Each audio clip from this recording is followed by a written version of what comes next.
خوش آمدید میرے پیارے ساتھیوں۔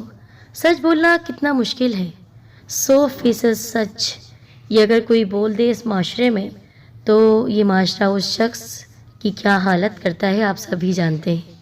آج کی یہ کہانی سن کر بہت لطف آنے والا ہے آپ کو، کچھ مزاح کا پہلو بھی ہے، کچھ سبق بھی ہے، تو آئیے شامل ہوتے ہیں، اس کہانی کو سنتے ہیں مل کر، بڑھتے ہیں اپنی ویڈیو کی طرف۔ اور پہلے ہمارے چینل سعیدہ وائس کو سبسکرائب کر دیں اور ساتھ ہی اس کے بیل کو ضرور پریس کریں۔ اس دکان میں کچھ اندھیرا کچھ روشنی تھی جس نے اس دکان کو پراسرار سا بنا دیا تھا۔ دکان میں شوکیس وغیرہ نہیں تھے، صرف بوریاں رکھی ہوئی تھیں اور ان بوریوں کے درمیان ایک بوڑھا اسٹول پر بیٹھا ہوا تھا۔ وہ بوڑھا خود بھی ایک الف لیلوی کردار معلوم ہو رہا تھا۔ میں اس دکان کے سامنے سے گزر رہا تھا کہ اس دکان نے مجھے اپنی طرف متوجہ کر لیا۔ اس کی وجہ وہی دکان کا پراسرار ہونا تھا۔ میری سمجھ میں نہیں آ رہا تھا کہ اس دکان میں کیا فروخت ہوتا ہے، کیونکہ دکان پر کسی قسم کا بورڈ وغیرہ نہیں تھا۔ میں یوں ہی نہ چاہتے ہوئے بھی اس دکان میں داخل ہو گیا۔ بوڑھے نے مجھے دیکھ کر ناگواری سے اپنے ہاتھ ہلائے، جاؤ یہاں سے، تمہارے مطلب کی کوئی چیز نہیں ملتی۔ بڑے میاں پھر تم کیا بیچ رہے ہو؟ میں نے پوچھا۔ جو کچھ بیچ رہا ہوں اسے تم نہیں خریدنا چاہو گے۔ یہ کیا بات ہوئی؟ تم مجھے بتاؤ تو صحیح۔ میں انسان کے وہ جذبے اور وہ عادتیں بیچ رہا ہوں جنہیں وہ گم کر چکا ہے، بوڑھے نے بتایا۔ کیا؟ میں نے بوڑھے کی طرف چونک کر دیکھا۔ میں تمہاری بات نہیں سمجھا۔ دیکھو اس بوری میں بہادری ہے، بوڑھے نے ایک بوری کی طرف اشارہ کیا، پھر دوسری بوری کے بارے میں بتانے لگا۔ اس میں ایمانداری ہے، اس میں فرض شناسی ہے، اس میں سچائی ہے، اس میں انسان سے محبت کا جذبہ ہے۔ اب تم بتاؤ تمہیں کیا چاہیے؟ واہ، تم تو بہت زبردست چیزیں بیچ رہے ہو، میں نے ہنستے ہوئے کہا۔ آج کل کے زمانے میں ایسی چیزوں کی ڈیمانڈ کہاں ہے، اسی لیے تو میں آنے والوں کو بھگا دیتا ہوں۔ اس نے بتایا، اب تم بھی چلے جاؤ۔ اچھا یہ بتاؤ ان کی قیمت کیا ہے، کس حساب سے بیچتے ہو؟ کوئی قیمت نہیں، بوڑھے نے کہا، یہ چیزیں مفت ہیں۔ تو پھر مجھے بھی دے دو۔ کیا چاہیے تمہیں؟ بوڑھے نے گھور کر مجھے دیکھا۔ تم ایسا کرو، سچائی دے دو۔ آج کل میں جھوٹ بہت بولنے لگا ہوں، دے تو دوں لیکن ایک شرط ہے۔ اور وہ شرط کیا ہے؟ وہ شرط یہ ہے کہ اس دکان سے لی ہوئی کوئی چیز واپس نہیں ہوگی، اس کے بدلے تمہیں دوسری چیز لینی ہوگی۔ چلو یہ تو کوئی شرط نہیں، میں نے کہا، لیکن یہ چیزیں تم کس طرح فروخت کرتے ہو؟ میرا مطلب ہے تول کر بیچتے ہو، ناپ کر بیچتے ہو، یا درجن کے حساب سے گن کر بیچتے ہو؟ ان میں سے ایسا کچھ بھی نہیں کرتا میں۔ تم صرف جو چیز چاہتے ہو اس بوری کو ہاتھ لگا دو، وہ چیز تمہارے اندر خود بخود داخل ہو جائے گی۔ زبردست، یہ تو جادو والی بات ہو گئی۔ نہیں تو اس میں کوئی جادو نہیں ہے، اور تم ہنس رہے ہو، سمجھ رہے ہو یہ مذاق ہے۔ یہ مذاق نہیں، سچائی ہے۔ اس نے کہا، بہرحال تمہیں اگر سچائی چاہیے تو سچائی والی بوری پر صرف اپنا ہاتھ لگا دو، تمہارا کام بن جائے گا۔ میرا اس میں کچھ نہیں جا رہا تھا، صرف بوری کو ہاتھ تو لگانا تھا، ورنہ میں نے یہ سمجھا تھا کہ وہ مجھے کوئی چیز کھانے کے لیے دے گا، لیکن ایسا کچھ نہیں ہوا، صرف بوری کو چھو لینا تھا۔ میں نے آگے بڑھ کر سچائی کی بوری کو ہاتھ لگا دیا۔ مجھے اس میں کوئی نرم نرم سی چیز بھری ہوئی محسوس ہوئی۔ میں نے اس بوری کو ہاتھ لگا کر پیچھے اپنا ہاتھ ہٹا لیا۔ ہاں بھائی، اب بتاؤ مجھے کیا کرنا ہے؟ کچھ نہیں۔ اب وہ پہلی بار مسکرایا۔ بوڑھا مسکراتے ہوئے کہنے لگا، اب تم ایک سچے انسان بن گئے ہو، اب اللہ تمہاری حفاظت کرے۔ اب تم جاؤ اور پوری دنیا میں اپنی سچائی کی دھوم مچا دو۔ میں دل ہی دل میں اس پر ہنستا ہوا اس کی دکان سے باہر آ گیا۔ کچھ فاصلہ طے کرنے کے بعد مجھے بس پکڑنی تھی اور گھر واپس جانا تھا، لیکن بس اسٹاپ سے بہت پہلے ہی صابر صاحب سے ملاقات ہو گئی۔ میں ان کو دیکھ کر ہمیشہ کترا جایا کرتا تھا۔ وہ موصوف میرے محلے میں ہی میرے گھر سے کچھ فاصلے پر رہا کرتے تھے اور بہت زیادہ بولتے تھے۔ ان کی سب سے بڑی خوبی یہ تھی کہ ان کی زیادہ تر باتیں اوٹ پٹانگ ہوا کرتی تھیں اور وہ اپنے آپ کو بہت عقل مند سمجھتے تھے۔ مجھ سے جب بھی ملتے تھے میں جھوٹ بولتے ہوئے ان کی تعریفیں کرتا تھا اور زمین آسمان سے ان کی شخصیت کو ملا دیا کرتا تھا، اور اتنی بڑا چڑھا کر ان کی تعریفیں کیا کرتا تھا کہ وہ آسمان پر بیٹھ جاتے تھے۔ ان کی ایک عادت تھی جو کہ بہت بری عادت تھی، جب کوئی بات کہتے تو چاہتے کہ ان کی تعریف کی جائے اور کہتے، ہاں اب بتاؤ کیسی بات ہے۔ اس وقت میری شامت ہی آئی تھی کہ وہ نہ جانے کہاں سے ٹپک پڑے۔ ارے بھائی آج کا انسان اتنا خود غرض ہوتا جا رہا ہے. ہاں بتاؤ کیسی بات کی؟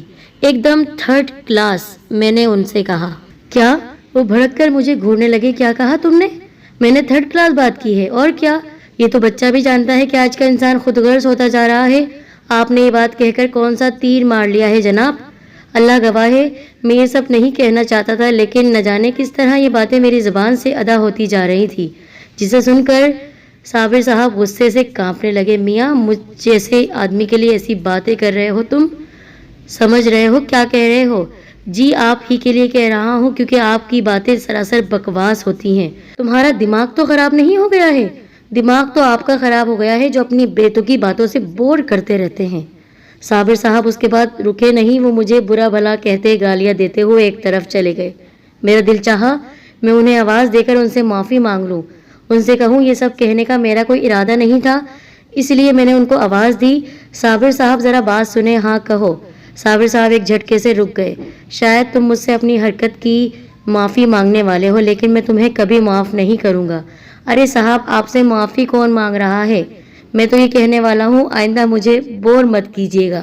صابر صاحب نہ جانے کیا کیا اول فول بکتے ہوئے وہاں سے چلے گئے. میں سوچتا ہی رہ گیا یہ سب کیا تھا، کیوں تھا، لیکن مجھے بات سمجھ نہیں آئی. جب میں گھر پہنچا تو بیوی حسب معمول وہی سوال کر رہی تھی میں کیسی لگ رہی ہوں. یہ اس کا معمول تھا. وہ میرے گھر آنے کے بعد اپنے میکے چلے جایا کرتی تھی. اس کی ماں کئی مہینوں سے بیمار چلی آ رہی تھی.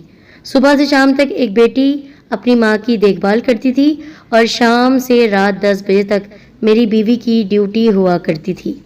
میرے آنے سے پہلے پہلے تک بیوی تیار ہو کر اچھے کپڑے بدل کر میرے سامنے چائے پیش کرتے ہوئے ایک ہی بات پوچھتی تھی، بتاؤ میں کیسی لگ رہی ہوں؟ اور میں کسی روبوٹ کی طرح جواب دیا کرتا تھا، بہت اچھی. اب وہ بیچاری خوشی خوشی میکے چلی جاتی تھی، جو کہ میرے گھر سے زیادہ فاصلے پر نہیں تھا.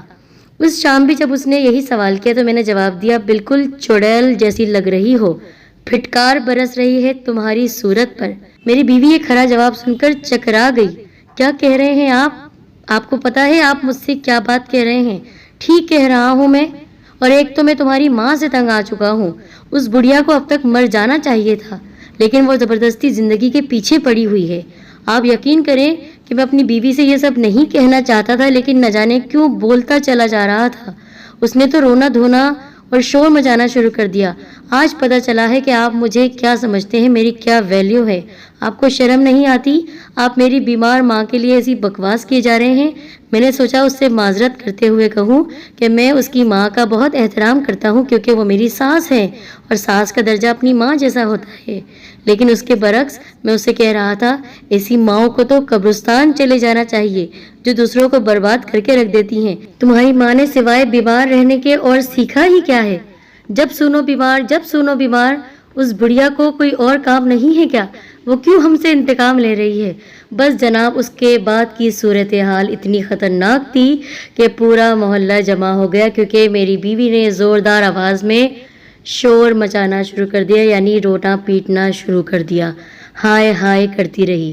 میرے پڑوس کے اطہر صاحب اور ان کی بیگم بھی شور سن کر چلی آئی تھیں، کیونکہ میرے گھر میں کبھی ایسی بات نہیں ہوئی تھی. میں سخت شرمندگی محسوس کرنے لگا. مجھے یہ سب نہیں کہنا چاہیے تھا، لیکن مجھے خود پر اختیار ہی کہاں تھا. بیوی نے رو رو کر میری کہی ہوئی باتیں ان دونوں میاں بیوی کو بتا دی. اطہر صاحب نے شرمندہ کرنے والی نگاہوں سے میری طرف دیکھتے ہوئے کہا، بھائی صاحب آپ نے بہت غلط کیا. یہ بیچاری تو آپ کی خدمت کر کر کے مری جا رہی ہے اور آپ ایسی باتیں کر رہے ہیں اس سے. اطہر صاحب پلیز آپ تو رہنے ہی دیں، میں نے کہا، کیونکہ میں جانتا ہوں کہ آپ میری بیوی پر ڈورے ڈالنے کی کوشش کر رہے ہیں. آپ کے دل میں چھپا ہوا ہے کہ میں اسے طلاق دے دوں اور آپ اس سے شادی کر لیں. اس کے بعد تو جناب جس قسم کا ہنگامہ ہوا ہوگا اس کے لیے کچھ بتانا فضول ہے، آپ جانتے ہی ہیں. اطہر صاحب اپنی بیوی کو لے کر بھناتے ہوئے باہر چلے گئے اور خود میری بیوی مجھے پاگل سمجھ کر اپنے میکے کی طرف روانہ ہو گئی. اب میں گھر میں اکیلا تھا. اس وقت مجھے اپنی حماقتیں یاد آ رہی تھی. جو کچھ بھی ہو رہا تھا وہ بہت وحشت ناک تھا. یہ ٹھیک ہے میں سچ بول رہا تھا، لیکن ایسی سچائی نے تو مجھے کہیں کا نہیں چھوڑا تھا. میں اپنے کمرے میں بستر پر آ کر لیٹ گیا اور صورتحال کا تجزیہ کرنے لگا. میں نے سب سے پہلے صابر صاحب کو ناراض کیا، پھر اپنی بیوی کو اور اپنے پڑوسی اطہر صاحب کو۔ نہ جانے یہ سب کیا ہو رہا تھا۔ پھر مجھے یاد آ گیا، شاید یہ سب اس لیے ہو رہا تھا کہ میں نے سچ کی بوری کو ہاتھ لگا لیا تھا اور ایک سچا انسان بن گیا تھا، لیکن اندازہ نہیں تھا کہ سچ بولنا اتنا خطرناک بھی ہو سکتا۔ کچھ ہی دیر ہوئی تھی، دروازے پر ہونے والی دستک نے مجھے چونکا دیا۔ اس وقت آنے والا اکبر ہی ہو سکتا تھا، میرا وہ دوست جو پچھلے کئی دنوں سے بہت پریشان تھا۔ اکبر ایک بینک میں مینیجر تھا، اس نے بینک میں ہیرا پھیری کر کے اچھی خاصی رقم غبن کی تھی اور اب ملک سے باہر بھاگنے کی پلاننگ کر رہا تھا۔ اس لحاظ سے میں اس کے جرم میں شریک تھا کیونکہ یہ بات میں جانتا تھا۔ میں نے اس سے ہمدردی کی تھی۔ 2 بار دستک ہوئی، اکرم ہی تھا، اس نے اپنا ویزا لگوا لیا تھا اور ٹکٹ خریدنے جا رہا تھا۔ اس کا ارادہ مجھے اپنے ساتھ لے جانے کا تھا۔ بس جلدی سے تیار ہو جاؤ، اس نے کہا، تمہیں میرے ساتھ چلنا ہے، میں ٹکٹ لینے جا رہا ہوں۔ اکبر، اگر تم انگلینڈ کا ٹکٹ لینے کے بجائے جہنم کا ٹکٹ کروا لو تو زیادہ بہتر ہوگا۔ کیا مطلب؟ اس نے چونک کر میری طرف دیکھا۔ مطلب یہ کہ تمہیں شرم آنی چاہیے کہ تم لوگوں کا پیسہ لے کر ملک سے باہر بھاگنے کی کوشش کر رہے ہو۔ تم اپنی بیوی اور بچوں کی پرورش رزق حرام پر کرنا چاہتے ہو۔ جانتے ہو اس کا نتیجہ کیا ہوگا؟ کیا نتیجہ ہوگا؟ اکبر غصے سے کانپنے لگا۔ نتیجہ یہ ہوگا کہ تمہارے دونوں بچے جوان ہو کر ڈاکو بن جائیں گے اور تمہاری بیوی محلے کی چوکیدار کے ساتھ بھاگ جائے گی۔ بکواس بند کرو، وہ غصے سے دہاڑا۔ یہ بکواس نہیں، سچائی ہے، میں نے کہا۔ تمہاری سچائی کی تو ایسی کی تیسی۔ اس نے غصے سے میرا گریبان پکڑ لیا۔ اب ایسی بات کی تو میں تمہیں نہیں چھوڑوں گا۔ تم کیا نہیں چھوڑو گے؟ میں خود تھانے جا رہا ہوں تمہاری رپورٹ لکھوانے کے لیے، اور پھر کل صبح جب بینک میں آڈٹ ہوگا تو بینک والوں کو تمہارے بارے میں سب پتہ چل جائے گا، وہ تمہارے منہ پر تھوکیں گے۔ اب تو اس کا غصہ برداشت سے باہر ہو گیا تھا۔ اس نے گھسا میرے چہرے پر رسید کیا۔ میں بھی اس سے کمزور نہیں تھا، اس لیے اس سے بھڑ گیا اور ایک بار پھر سے تماشا شروع ہو گیا۔ ہم دونوں لڑتے ہوئے ایک دوسرے کو گالیاں بھی دیتے جا رہے تھے۔ ایک بار پھر محلے والے جمع ہو گئے، جن میں پڑوس کے اطہر صاحب بھی تھے، اور وہ تو مجھ سے ویسے ہی چڑے ہوئے تھے۔ وہ میرے خلاف بولنے لگے۔ مجھے سب پڑوسیوں نے، محلے والوں نے پاگل ڈکلیئر کر دیا۔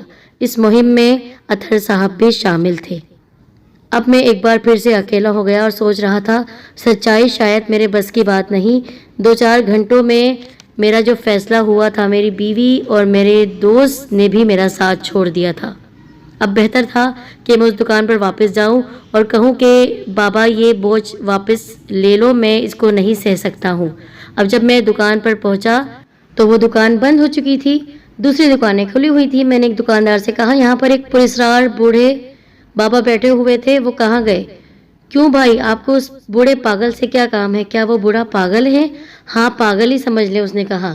خالی بوریاں لیے دن بھر بیٹھا رہتا ہے، جبکہ بیچنے کے لیے اس کے پاس کچھ نہیں۔ دکان کس وقت کھلتی ہے اس کی؟ 11 بجے، اس نے کہا۔ 11 بجے آ جانا، بوڑھے سے ملاقات ہو جائے گی۔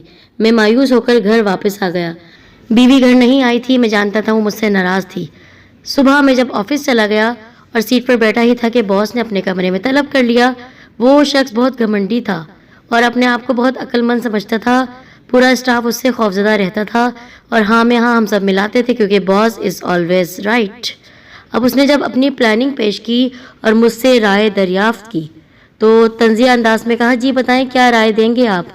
میری رائے یہی ہوگی سر کہ یہ انتہائی 3rd کلاس اور گھٹیا درجے کی پلاننگ ہے۔ 4تھی جماعت کا بچہ بھی ایسی پلاننگ نہیں کرتا جیسی آپ نے کی ہے۔ تم شاید اپنے ہوش میں نہیں ہو۔ ہوش میں تو اب آیا ہوں سر، اس سے پہلے میں خوشامد میں آپ کی ہاں میں ہاں ملاتا رہتا تھا، جبکہ آپ میں عقل نام کی کوئی چیز نہیں ہے۔ بس بہت ہو گئی، اس نے میز پر گھوسا مارا۔ اب میں تمہیں برداشت نہیں کر سکتا، تم دفع ہو جاؤ یہاں سے۔ پھر مجھے خیال آیا کہ میں کیا کر رہا ہوں، اچھی خاصی نوکری ہے میری، اگر یہ چلی گئی تو میں کیا کروں گا؟ آج کے زمانے میں نوکری ملتی کہاں ہے اتنی اچھی؟ اس لیے میں نے فوراً ہی کہا، سر میں تو یہ کہہ رہا تھا کہ آپ فرم چلانے کے بجائے بنیے کی دکان کھول لیں۔ اس قسم کے کام آپ کے بس کی بات نہیں، آپ تو ٹھیلا لگا کر بریانی بیچا کریں۔ نکل جا مردود یہاں سے۔ باس نے میز پر زور سے گھسا مارتے ہوئے مجھے وہاں سے دفع کر دیا اور میں نوکری سے ہاتھ دھو بیٹھا۔ اس کمبخت بوڑھے نے میرے ساتھ کیا کر دیا، آج تو میں اس سے مل کر رہوں گا۔ اور جب میں اس کی دکان کے باہر پہنچا، جب پہنچا تو دکان بند تھی۔ برابر والے دکاندار سے کہا، کہاں ہے یہ بوڑھا؟ اس نے کہا، مجھے نہیں معلوم، اب تک نہیں آیا۔ تو کہاں رہتا ہے؟ یہ بھی مجھے نہیں معلوم۔